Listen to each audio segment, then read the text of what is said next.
महिला आरक्षण विधेयक पर बसपा का बड़ा दाव। मायावती ने 33% रिजर्वेशन का किया समर्थन। बसपा प्रमुख मायावती ने संसद और राज्य विधानसभाओं में महिलाओं को 33% आरक्षण देने का समर्थन किया है। बहुजन समाज पार्टी ने महिला आरक्षण विधेयक पर बड़ी चाल चली है। पार्टी की मुखिया मायावती ने नरेंद्र मोदी सरकार के महिला आरक्षण विधेयक पर बहस के लिए 3 दिन की विशेष सत्र बुलाने को अच्छा कदम बताया है। उन्होंने महिलाओं का 33% आरक्षण का भी समर्थन किया है। बीएसपी सुप्रीमो मायावती ने केंद्र के महिला आरक्षण विधेयक का समर्थन किया है। उन्होंने कहा कि देश की संसद, लोकसभा और राज्य विधानसभाओं में महिलाओं के लिए लंबे समय से लंबित 33% आरक्षण का हमारी पार्टी स्वागत करती है। इसके साथ ही उन्होंने इसे आगे बढ़ाने के लिए उचित और न्याय संगत बनाने का भी आभार जताया।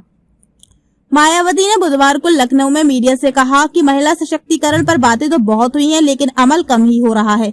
मायावती ने कहा कि सही नीति से ही महिला आरक्षण का लाभ मिलेगा। उन्होंने इसको लेकर सही नियत और मजबूत इच्छा शक्ति के अभाव बताया। उन्होंने कहा कि लगातार SC, ST और OBC के हितों की अनदेखी हो रही है। उन्होंने सवर्ण महिलाओं को 50% आरक्षण की अपनी मांग भी दोहराई। मायावती ने कहा कि बहुजन समाज पार्टी विधानसभा में महिलाओं को हमेशा 50% आरक्षण की मांग करती रही है, लेकिन अगर सरकार अधिसूचना 33% पूर्वोत्तर लागू करना चाहती है तो हमारी पार्टी इसका समर्थन करती है। बीएसपी सुप्रीमो का कहना है कि इससे महिलाओं की भागीदारी में कुछ न कुछ सुधार जरूर आएगा।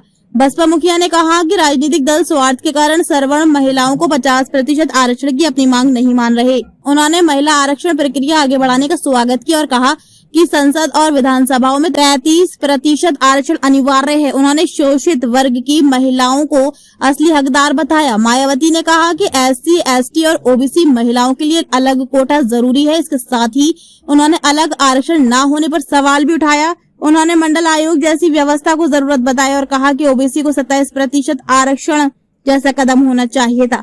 बीएसपी सुप्रीमो मायावती ने कहा कि हमारी पार्टी बहुजन समाज पार्टी पहले से ही महिलाओं के लिए 50% आरक्षण की मांग करती रही है, लेकिन कोई भी अन्य पार्टी इस पर सहमत नहीं हुई और न ही अब ऐसा लगता है कि वे सहमत होंगी। हम बाबा साहब भीमराव अम्बेडकर को भी धन्यवाद देते हैं कि उन्होंने पुरुषों की तरह महिलाओं को भी समान मताधिकार दिया।